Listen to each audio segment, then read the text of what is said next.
Buongiorno, sono Luigi Brugnaro, il sindaco di Venezia. Venezia è una città fragile, una città antica, 1600 anni di storia, una città davvero con un equilibrio delicatissimo.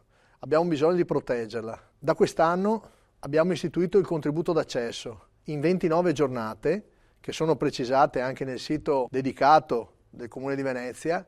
Potete trovare quali sono. Dovrete munirvi di un QR code per entrare in città. È una sperimentazione, lo facciamo con grande umiltà, con il desiderio di dimostrare che riusciamo a passare dalle parole ai fatti. Vi chiediamo scusa se creeremo dei problemi, se avremo qualche piccolo ritardo in quelle giornate, ma lo facciamo proprio perché la città merita di essere tutelata, è un bene dell'umanità e dobbiamo veramente sforzarci tutti di farlo. Ancora grazie per il vostro contributo, grazie per la vostra pazienza e grazie di venire a Venezia.